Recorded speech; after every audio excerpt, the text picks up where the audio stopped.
I did rock up to a family gathering with 2 slabs of cruisers once. And I've got to say, that was one of the worst funerals that I've ever been a part of. You need bad decisions to make a party a good party, to make it a memorable party. Mate, they were calling me small hands. And you know how I get about being called small hands, dude? Fellas, you gotta wear linen. Like, What are you talking about? Oh, dude. Oh, Dos, mate, welcome back to episode 9 of season 2. Oof. Tell you what, sorry, shout out to the Roga should do a shout out to us because I mean we've been consistent, we've been prompt, we've been delivering pretty much regularly once a week, maybe one day delays every now and there. It's been a real masterwork from us, I've got to say, credit where it's due. yeah, definitely a record. Well, maybe not a record, just it's good to be back on the horse, I'd say.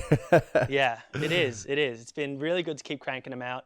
Also, this way, when Roguers listen, they're not going to hear like references to the footy grand final when it's like 2 months from the grand final.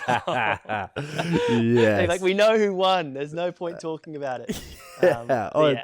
Yeah. So at least we're on point. We're on, and I guess on that, we can hear your weekly update. And what happened this week, mate?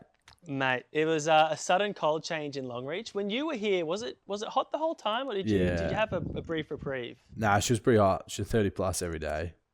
Yeah, well, it's been below 30 every day, actually, which is cold, which is cool. It's fresh. Mate, the other day I went for a walk and I had a jumper on. Come on, Doug, you ain't going to pester me like this. Paulie's doing his usual outdoor podcast shenanigans. Yeah, so I was out walking with a jumper on. We haven't been sleeping with the aircon or fans on at all. It's been cold. It's been fresh. It's been cool. The other thing is, as I probably have reflected on in previous pods, everyone's leaving town. And they're not just leaving town for a little while, they're leaving town for good. Today, my dear friends, Miles and Geordie, Geordie the dentist and Miles the wild German backpacker. They're leaving as well. They're gone today, bro. Tomorrow morning. I can't believe it. It's sad. We're going to watch a movie today. Yeah. And then we'll go and tomorrow night we're going to have a block party, which will basically just be us watching the final season finale episode of The Block, which I've just been bulk consuming, binge watching basically. So yeah, I've been loving that. Well, it's tradie themed. You have to come dressed as a tradie or dressed in your work gear. Yeah. There'll be sweeps on who's going to win. There'll be betting for the government officials watching, because I'm sure we've got roguers that are, high-powered government officials. No bets, nothing illegal. I'm sure it'll be we'll be dealing in monopoly money, not real cash, surely. So no illegal betting happening there. But it's going to be great. I'm so excited for it. It's, just a little piece for me to be excited about amongst all this, deep sadness and mourning. Yeah, I feel that. I feel for you. Obviously, I was the first. They're good people, aren't they? Aren't they, Dos? Yeah, no, and avid listeners, which was good. I was glad that we managed to get them hooked just before they left because, you didn't tell anyone. I think we is generous. We managed to get them hooked. That's generous. Dos came here and he's like, oh, we want to try and get you on the pod. And they're like, what pod? What pod? Chatterbait? What Chatterbait? Yeah, I was like, sit down. I've got something to tell you. Yes, and, we'll get them on. We'll get Miles on when she's in Tassie and Geordie on when he's in Roma. Or even we'll get him when he's gone and watched Silverstone or something in Europe. I reckon to give us a good first-hand experience from that. He can be our European sports section maybe. Yeah, that's true. That'd be pretty handy. Get a real taste of it. Yeah, well, my week's been sort of interesting. I had a Bucks on the last weekend, so it's been a lot of recovery. I will admit. What happened at the Bucks? I saw some pictures and videos, and it looked pretty eccentric. Yeah, well, obviously can't go into too many details, but the one highlight that I will bring up was just so we dressed the Buck every day. So we brought outfits for him and then left all of his clothes back in the city, so he couldn't wear anything else. And we had him in a cheerleader outfit for the Saturday market. And he's just walking around the market in a cheerleader outfit. And like, this is like a tiny little town that's probably not used to getting bucks parties or anything like that. So everyone's just stopped looking at us. People in their stalls were like taking photos. Really? Oh, it was so funny. Yeah, so that was that's good. Great. Yeah, that sounds that aspect of it actually sounds kind of wholesome. But Yeah. I'm sure that there's a good reason why you can't go into too many details with us here. Yeah, always. Yeah, but that was good. We played a bit of golf, and I was like thinking I could retire from work and just take up professional golf. Oh, mate, Live Tour is looking for new golfers. They are actually. There could be an opportunity. And they pay, there. I think it pays pretty well, actually. Yeah, the old Live Tour. They pay all right, the Saudis. I can get around that. But yeah, so I might look into that. We'll see how we go. Watch this space. I won't make any big calls like yourself that I'll be running it or playing golf in the Brisbane Olympics. No. I'm not making any progress on that Olympic bet, am I? No, I don't think that's going well for you. But you never know. Still plenty of time, man. Still plenty of time. I know. I've got years, mate. Years. Yeah, so that's probably pretty much the highlights of my week. I was pretty sick, and obviously we had the Melbourne Cup this week, which was good.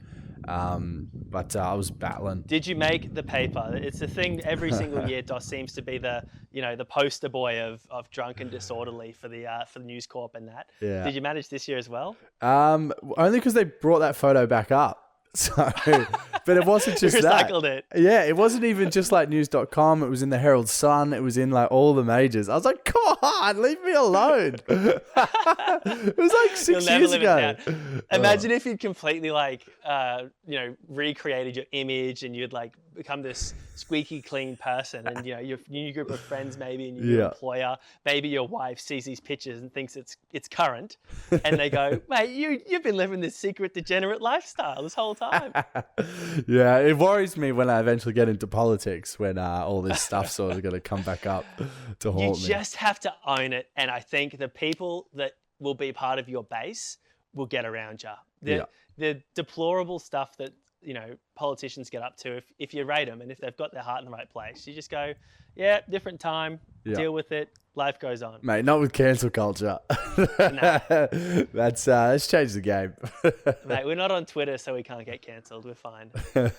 No. Well, that's Twitter, mate. Speaking of an online platforms.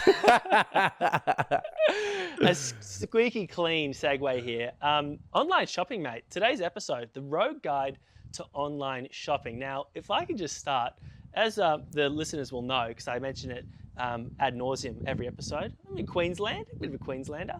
Not just that, because there's a difference between Metro Queenslanders and regional Queenslanders, and then I dare say there's a difference between regional Queenslanders and rural Queenslanders, and that's me. I'm true outback cowboy, salt of the earth kind of drover type character, as Dos would know, and we don't really get to we don't really have shops out here. We've got a few beautiful, fantastic shops on the main street, sell different things, bit of clothes, a bit of knickknacks. We've got our Mighty Mitre 10, trying to get a sponsorship deal from them. Shout out Mitre, that your ad could go right here. Oof. I go there all the time and get stuff. But, a lot of the stuff that you actually want, most of it you want, you can't get. So online shopping is key. It's essential. And there's a lot of things you have to keep in mind when you're online shopping out here in the outback. Delivery is a huge thing. Not everywhere delivers. So you might go through the whole process of on a website, finding the thing you want, getting the size you want, getting the dimensions you want, get all the way, you put your payment details in. And then you're putting in your bloody postage details, and they're like, oh mate, we don't deliver to Longreach. It's heartbreaking. It happens all the time. So there is a real need to be switched on. This would have been a great episode for my fiance Danny to pop up on, because she's like a well-oiled machine with it. But I've done enough online shopping to think that I've got a thing or two to share that'll possibly help you go through the process without getting too much heartbreak. Yeah. I feel like I've lived in weird places in the world, and that can be an issue. Oh man, living in London though, incredible. Like same hour delivery. Literally, man, within 12 hours. Like, I'd get home from working in a pub, it'd be like 1 a.m. and I'd just like put an order in and it'd be there the next day when I wake up. I was like, wow. That is insane. Yeah. Insane. I cannot fathom. Yeah, that was good. Well, I guess the episode sort of inspired from this morning. I woke up this morning and I had a bunch of stuff to pick up for the house from Facebook Marketplace. I know a name drop there and just waiting for Facebook to sponsor us soon. Zuck, get onto it. Thanks, Meta. Yeah, and just had to pick them up. Had to be like bang on time for this one lady. She comes out with all her kids. It was kind of funny. They're like helping me grab the chairs and put them in the car. I was like, this is nice. And then picked up a TV. It was a relatively smooth process, but it's not always a smooth process. No. Especially I've bought stuff that, it just doesn't fit. It's just not right for me. And you're just like, well, you don't have a choice. You kind of just got to wear it. And I think that sort of rolls into step one, because step one, I argue you got to get funky with it. I've bought some weird stuff, because if you go to a shop and like say you're buying clothes, you go to a shop, you have to try it on before you buy it, sort of thing. You don't have to, but you probably will. You're there, you might as well. There's a change room, just throw it on. Yeah, and then you're going to be like, if it's something that you're not normally going to wear, you're probably going to lean away from it, because that anxiety sort of hits you sometimes in those social environments. You're like, oh no, might play it safe. But man, when I'm online shopping, I'm just like, you know what? Let's buy it. Let's see. Let's see if it fits. Let's see if it works. I bought this shirt that had like claw marks out of it. You know how you have like ripped jeans? It was like a ripped shirt. Sounds like a Halloween outfit, dude. That's the worst part. It wasn't. Oh my God. This is a Melbourne Cup outfit, was it? No, it was just a normal t-shirt. And it just had like rips in it, like in the shoulder and the chest. And I bought it and I put it on and I just copped it from my housemates. They're like, what the hell is that? And I was like, I thought it'd look cool. Mate, at no point in your story, especially with a step being called get funky with it, at no point did I think it was going to be cool. I knew this was going to end in disaster from the very start. And I feel like step one should be stricken. Stricken from the but sometimes it's worked. So like I've changed my fashion here and there by buying silly things, and then I've got it. I'm like, that works. I'm happy with that. Don't ask me for an example. I was gonna say, this is where you'd back it up with like, oh yeah, there's this, the thing you like that I wear? That, no. Okay. Well, let's get on to step 1.5, maybe version 2 of step 1. This is key advice, and I've recently been trying to sell things when we moved houses on Marketplace. I'm trying to buy things on Marketplace. Maybe a bit less when you're trying to buy, particularly when you're trying to sell. Yeah. And it is scammers. Can you believe the amount of scammers on the Longreach region buy, swap and sell? Longreach, what are scammers doing on that page? Where are they finding me on Facebook Marketplace? It's absurd. All of them saying, hey, just give me your address and I'll have my FedEx agent come around and pick it up. I'm like, firstly, FedEx, come on, keep it. Let's try and be regional here as much as we can. And secondly, sometimes I get, a scammer tries to scam me. I always wonder, like, what do you get out of this though? Say I give you my address. Like, what are you really gonna get, sort of thing? Except for my address. But mate, I had to take things off Marketplace because like the value I'll get, the profit I make from this is not worth constantly dealing with absolute nuffies and pelicans trying to scam me.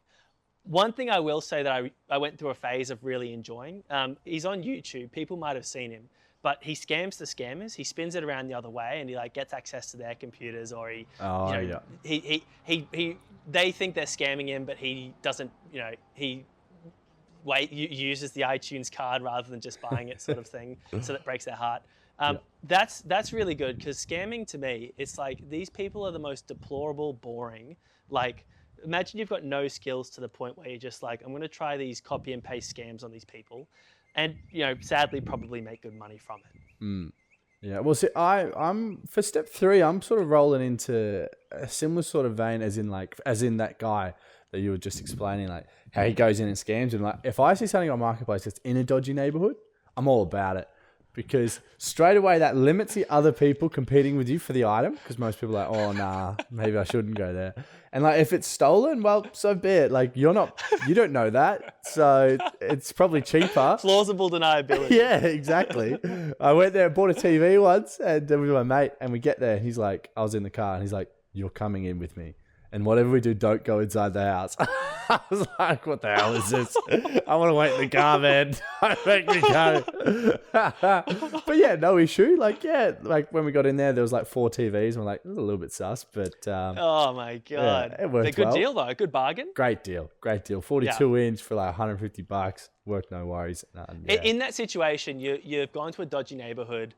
You've been given some pretty early red flags that this person may mean business. Do you go the extra step and try to lowball them?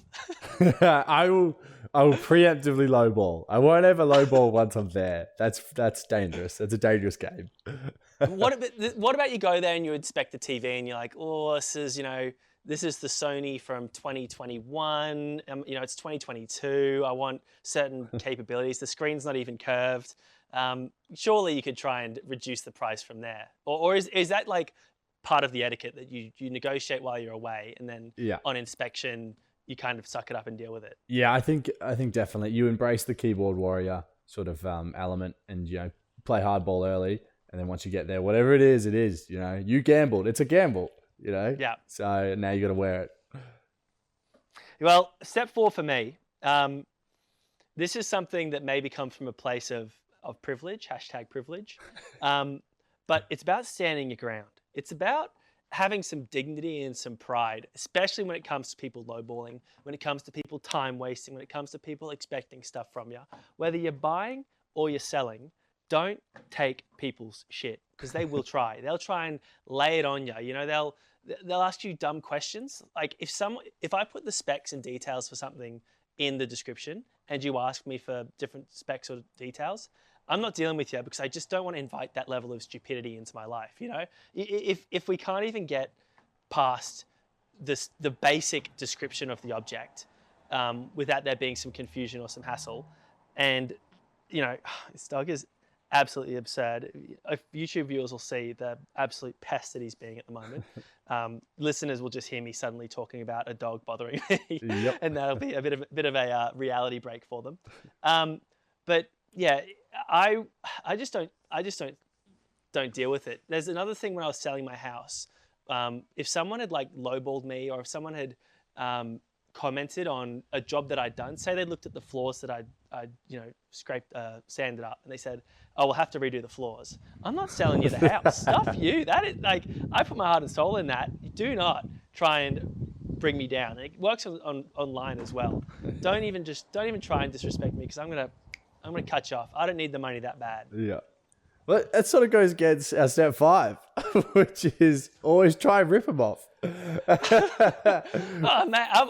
Maybe I'm happy to rip off, but true, you don't want to be ripped off. Sure. Yeah, no, fair enough. You follow the steps, you won't get ripped off, and then it sets you up with a platform to do the ripping. And then Uno reverse them, like you're getting scammed. Yeah, like what it is. Anything online, whatever the price is, it's 20% cheaper, and 10% cheaper, no matter what it is. If it's like $5,000, they'll take $4,500. If it's $50, you could get $45 for it. Is that right? Yeah, that's my attitude. And if they don't budge, then they're not worth your time. There's something sus. Yeah, everyone knows that's part of the etiquette. There's a whole etiquette to online shopping, for sure. Yeah, and I think you follow those steps, and you'll be on top of things. I also think, from my experience selling stuff, a lot of the time, and for the buyers out there, the seller is happy to go down. The seller will always offer a little more than it's worth. Like you said, maybe it's 10%. They'll try, maybe they think, well, this could be worth $500, but I'll gladly take $400 for it. Yeah. Don't necessarily be too afraid to offer a reasonable amount less, because I think I've always put stuff up and I've been like, yeah, it's probably worth this much. For the hassle of dealing with Marketplace, I'm going to mark it up to this. But if someone's a good buyer, then I'll gladly give it to them for $100 less or $50 less or whatever it is. Yeah.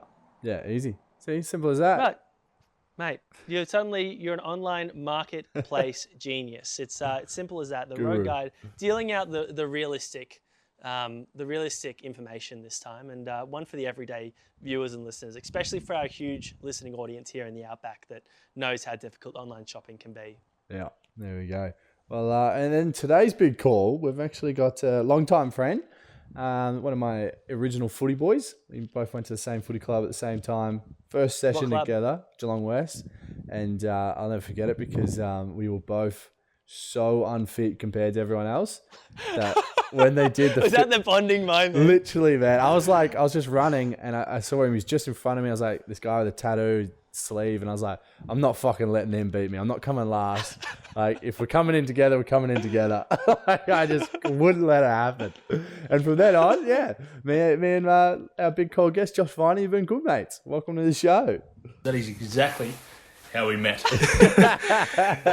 Bonded through a lack of fitness. Yeah. I thought I was pretty fit at the time too. I looked around, me too. Like, these guys will be pretty shit. Saw some bloke in a Fremantle jumper that he still wears to this day. And I looked back and it's only me and him. I couldn't believe it. One is last 1 and 2. Yeah. And there's like big boys there. They like definitely had a lot more body fat than us and they were just so much fitter. There was literally, there would have been guys 100 kilos just running 3-minute 40 Ks and HI just there, prowling along with 4-minute 40. Oh man. Boys, you've come a long way since then, I'm sure. Or maybe you've come a long way and then fallen off as Doss's experience would be. But did you ever redeem yourselves in the fitness scheme of things? Did you ever become the weapons or at least mid-pack? No. Yeah, Viney was definitely mid-pack. I was more, I always just made sure I was fit enough to beat the new blokes that come in and just weren't aware of how fit you needed to be. This is news to me, man, because whenever you'd come to the coast or whenever we talk about running, I always got the feeling, and you always sort of made it seem like you were one of the at least fit weapons of the team. I cannot believe this. This is complete. Now that Viney's on the show, you suddenly had to like reveal a bit of the truth because there's a first-hand witness that won't let you get away with talking about how the boys are all watching my times. They were all racing each other. Mate, it doesn't sound like you were racing anyone. I was racing. He just humbled himself to the max. I had to. The web of lies was too well spread. Now, Viney, you've jumped on the program, the podcast, to share with us a big call. For those tuning in for the first time, because it sounds like Vines has got a bit of a podcast following, it's a pleasure to have him on.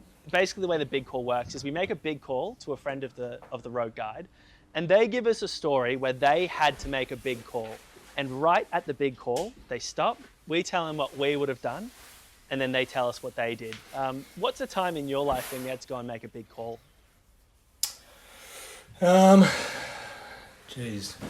Probably when I went to London.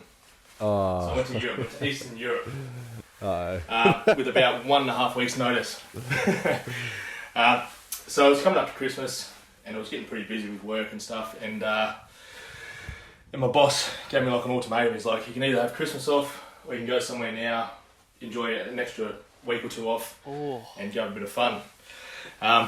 So I obviously took the latter, and went with the extra week or two off.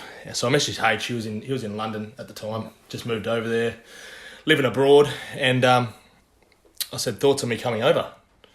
And he's like, yeah, sounds good, man. When do you reckon? And I was like, a fortnight. And he's like, oh, shit, yeah, well, I just got here and just settled in. But yeah, we'll go for I've been there like adventure. less than a week as well, I reckon. Yeah, so that was that. So the big call for this one is probably, what are your thoughts on booking spontaneous international trips on a dime when you can? So I'm going to take this one first because I think Doss has got the most expectable, predictable sort of answer to this. I'm actually having a dilemma at the moment, Doss, and I hate to break this to you, but I knew this was coming. I live in the real world. I have expenses, in life. I don't just magically cruise along, on a wing and a prayer, suddenly throwing down thousands of dollars to go overseas. I've got a roof to be replaced. I've got rotten beams in this house that need replacing. And we've got a plan to go to South America, and that's in like 3 months probably, so a lot more than 2 weeks. Yeah. And even I'm kind of like, well, is it too soon? You know, have I got enough time to sort of, you know, react to the quote I'm inevitably going to get, which is going to be tens of thousands of dollars? And can I afford to go with DOS? You know, I planned my life out a little bit more. You know, I've got a great job over here. I've got a fiance now. I can't see a world anymore. Back in the day, back when I was cool, back when DOS became friends with me, you know, he wouldn't be friends with me if we'd met in my current state, I'm sure. I don't have a choice now. I'm too invested. Yeah, now he's locked in. But back in the day, I would do it. But man, now even with a few months, knowing the expenses I've got coming up, man, I just don't know if I could. Maybe I'd humor it for a few days. I'd gas him up. I'd be like, you know, oh yeah, let's do it. And then when he's like, all right, I'm booking today, I'd be like, you know, actually there's these expenses that I always knew were coming up that have come up, and I'm no longer going to do it. So respectfully for me, I love the spontaneous book, but I'm just not there anymore. I'm a certified lame at the moment. You're very much in the rat race right now. Hey. Don't hit me with reality. I can't mean to escape it. Bang, fact check. Yeah, what are your thoughts? Well, you know me. I booked flights to Europe when COVID was still a thing. Like, so I'm happy just to go anywhere, anytime. It doesn't matter. As long as I got the money in the bank, I'm gone. Even then, it's like, and by that I just mean enough of the flights. The rest of the finance I can sort of figure out. And and just a story from that, you know, like obviously, actually, sorry, you know, you tell us what you did in that scenario, then I might elaborate a little bit more if you leave out any information. So you want me to go back to elaborating on the trip? Yeah, on something. Yeah, so we're about a fortnight out. So we're booking this. We're going to Eastern Europe. H, ironically enough, already had the itinerary completed. Yeah. I was like, yeah. Classic. I was just like, if you fly over here, I will plan the trip. I will plan a trip for us. Yeah. So we're planning the trip. It's around 2 weeks worth, or 2.5 weeks, I think it was. Doing all of Eastern Europe. So I got over there. First thing I did, straight to the pub. Had a couple of Guinnesses. My first ever Guinness. Then we went. We stayed in London for a couple of days, and we went on our way over to Eastern Europe. Now, we're over there. One of the many things that DOS is good at is not being on time. Oh, no. So we're out in, I think it was Krakow? In Poland? Yeah.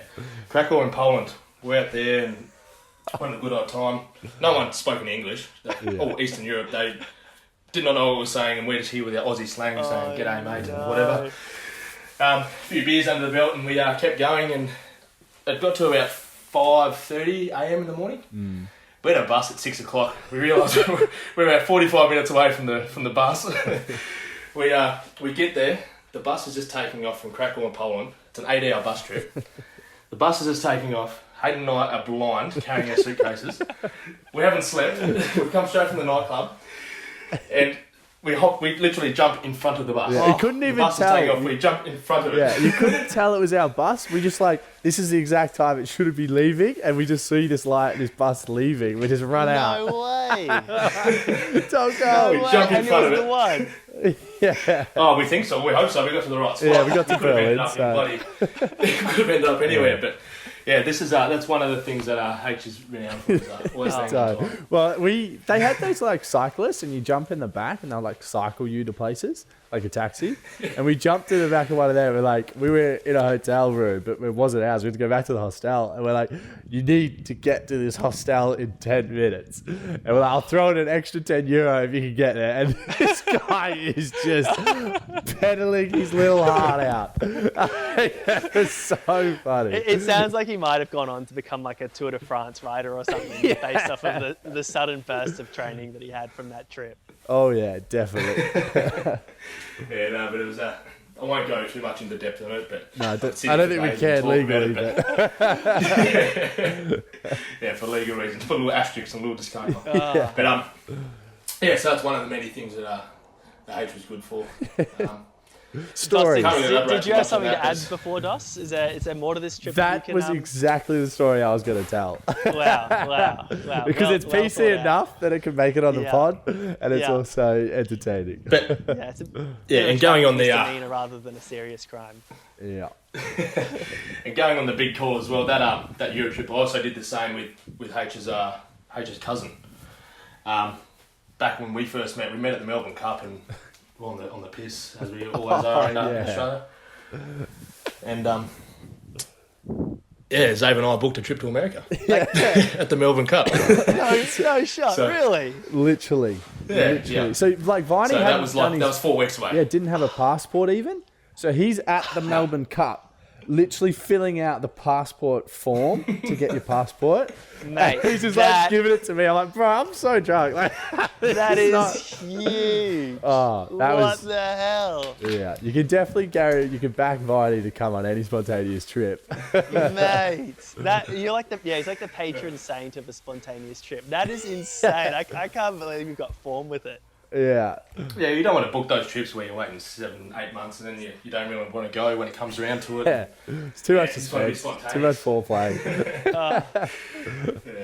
Yeah. Well, but anyway, guys, I've literally got to run because I'm doing what H is doing and I've got to catch a train. Yeah, he's got to catch a train. He's got to get to a festival. So got to let our boy off. Viney, thanks so much for coming on. We'll leave you to it. Last minute trip to the festival by the sound of it. Yeah, it literally was. I found out about it 3 days ago. Oh, boys, I'll leave you to it. Thanks, mate. Bye. See you, boys.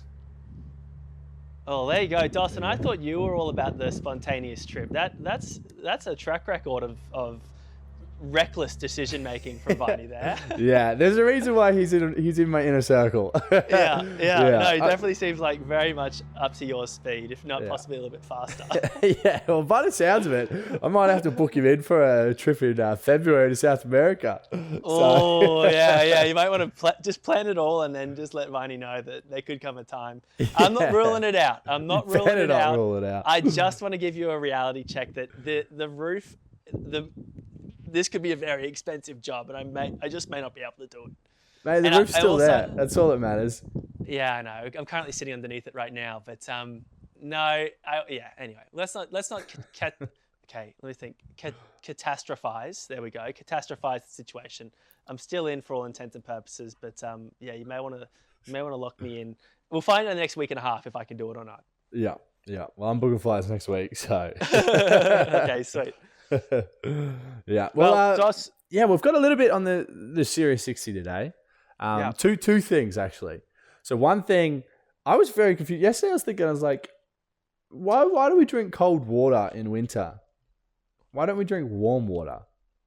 Because like you drink cold water, but is that just because we're trained to think that? Why is it gross? Trained to think that. Yeah, like you'll have boiling water in your tea, like it's no real issue. That's kind of deep, actually. I can't tell you actually because it's not like it's the value of the water is decreased or the flavor changes that much. I think the flavor might change a little bit. Yeah, because I'm sick of like being in winter drinking cold water and then being cold on the inside. Like you do it before bed in winter. Like people that might have warm milk before bed, but like normally you'll have cold milk. So why is it different for milk and not water? This is the most absurd Serious 60. I mean, this is almost like the old section we had where it was like, hear me out. Hear me out. 'Cause I'm about to talk some genuine drivel right here. I want to talk about warm water. This is a whole new... warm water is going to be part of the title for this episode, I think. It's going to be the road guide to bloody... online shopping and warm water. Because, I mean... I don't know what to say. I mean, I think you're kind of onto something here, but also, what are you talking about? I feel like there's a market for it, like because you got to actually just have warm water. You can. It's not doesn't cost you any more. No, but you'll go to a restaurant as well, and they'll be like, do you want tap water or cold sparkling? Water? Yeah, and sparkling, yeah. But like sometimes they'll be like warm water, mate. Bro, can I have it warm? Yeah. Like just get the glass and just like shake it in your hands real quick so you warm it up. Something like that. Well, I mean, There you go. That was absurd. That was. I don't know where your mind goes, but it's gone there, and I mean, I don't know if I'm better off or worse off for it. Dos, you sound like you're off to a festival? No, I'm not going. Didn't get invited. No, yeah, actually I didn't. Yeah, I'll bring that up with him later. Especially because he's coming to my city as well. But no, because I'm saving for South America. One of us is bloody putting in the hard yards. I'm definitely saving, but yeah, mate. Anyway, we'll wait for the quote. The next episode or the episode after, I'm going to have some quotes, and we're going to talk about my financial situation, and the Roguers can decide if I should pull the trigger on the travel or not, or if it's too risky. In fact, on the Rogue Guide Instagram, we'll put up a poll: yes or no, can Dan afford to go to South America? Once I know all the quotes, and if the Roguers say there's enough votes, and the Roguers say I should go, then I will. Easy.